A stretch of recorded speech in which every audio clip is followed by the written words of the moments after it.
আসসালামু আলাইকুম ওরহমতুল্লাহি ওবারাকাতুহু।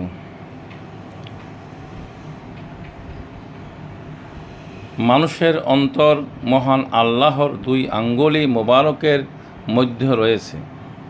তিনি যেভাবে ইচ্ছা তা পরিবর্তন করেন।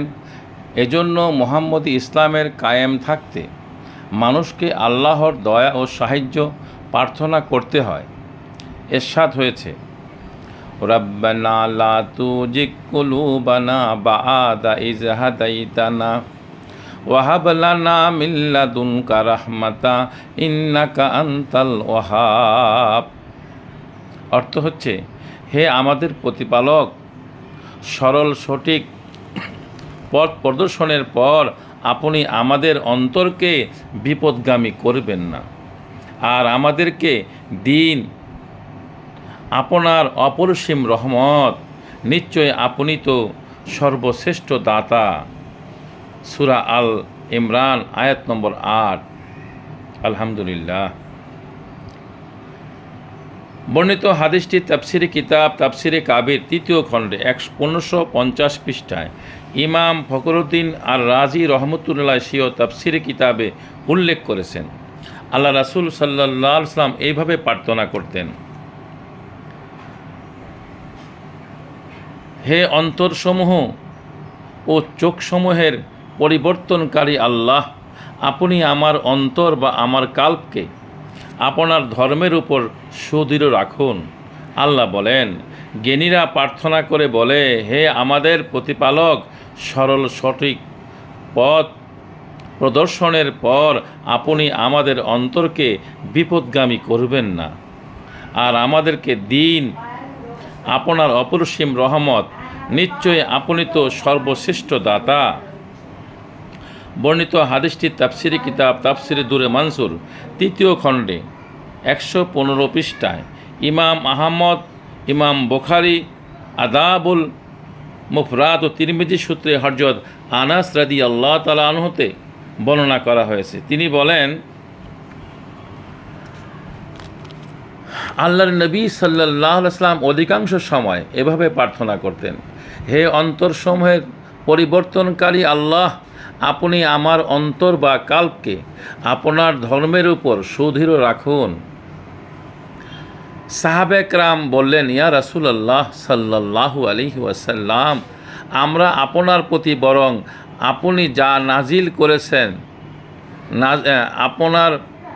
আপনি যা নিয়ে এসেছেন তার প্রতিও ঈমান এনেছি। আপনি কি আমাদের বিষয়ে আশঙ্কা করেন? তিনি উত্তর দিলেন, হ্যাঁ। তারপরও রাসূলুল্লাহ বললেন, নিশ্চয় মানুষের অন্তরসমূহ মহান আল্লাহর অঙ্গুলি সমূহের দুই আঙ্গুলি মোবারকের মধ্যে রয়েছে, তিনি তা পরিবর্তন করেন। আলহামদুলিল্লাহ। আলোচনা অর্থ, আয়াতে মহান রব্বুল আলামিন তার আল হাদি তথা মহান পথ প্রদর্শক নাম মোবারকের যে গুণ প্রকাশ করেছেন তা হলো মহামান্বিত আল্লাহ অঙ্গুলি সমূহের দু অঙ্গুলির মোবারকের মাঝখানে রয়েছে মানুষের কাল্প বা অন্তর। তিনি যেভাবে ইচ্ছা তা পরিবর্তন করেন।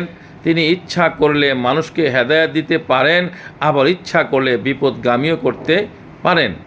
অর্থাৎ তিনি হেদায়েতের উপর প্রতিষ্ঠিত কোনো ব্যক্তিকে হেদায়েতচ্যুত বা পথভ্রষ্ট করে দিতে পারেন, অপরদিকে বিপদগামী মহাপাপীকে নূরে হেদায়েতের সরল সঠিক পথে তুলে এনে পবিত্র করে দিতে পারেন। এজন্যই মুমিন জীবনে নূরে হেদায়েতের আলো বিতরণকারী মুর্শিদকে জীবন চলার অবলম্বন রূপে লাভ করাই শেষ কথা নয়, বরং হায়াতে জিন্দিগিতে শেষ মুহূর্ত পর্যন্ত আল্লাহর প্রদত্তে নূরের পথের অবিচল থেকে শেষ নিঃশ্বাস ত্যাগ করাই আসল কথা। তবে এ কাজ কেবলমাত্র মানুষের একার চেষ্টা দ্বারা সুসম্পন্ন করা সম্ভব নয়, যদি না আল্লাহ বান্দার দিকে তার দয়ার হস্ত মোবারক প্রসারিত করেন। প্রকৃতপক্ষে আল্লাহই স্বীয় বান্দাকে তার নূরের দিকে পথ প্রদর্শন করেন, আর তিনি যদি কাউকে এই নূরের পথে ধরে না রাখেন তবে কোনো মানুষের পক্ষে সিরাতুল মুস্তাকিমে টিকে থাকা সম্ভব নয়। এজন্য মুহাম্মদ ইসলামের প্রতিষ্ঠাতা রাহমাতুল্লিল আলামিন হযরত মুহাম্মদ সাল্লাল্লাহু আলাইহি ওয়াসাল্লাম উম্মতে মুহাম্মদীকে এ মহান শিক্ষাই দিয়ে গেছেন যে অন্য সকল বিষয়ে ন্যায় গুরুত্বপূর্ণ এ বিষয়ে তারা যেন আল্লাহর সাহায্য প্রার্থনা করে এবং বলে, হে আমাদের প্রতিপালক, সরল সঠিক পথ প্রদর্শনের পর আপনি আমাদেরকে অন্তরকে বিপদগামী করবেন না, আর আমাদেরকে দিন আপনার অপরিসীম রহমত, নিশ্চয়ই আপনি তো মহান দাতা। আলহামদুলিল্লাহ, আমাদেরকে এইভাবে আল্লাহর কাছে প্রার্থনা করতে হবে, আমরা যেন সারাটা জীবন মহান মুর্শিদের ইচ্ছা অনুযায়ী নিজেকে পরিচালিত করতে পারি। আল্লাহ যেন আমাদেরকে সে তৌফিক দান করে। আমিন। আলহামদুলিল্লাহ রাব্বিল আলামিন।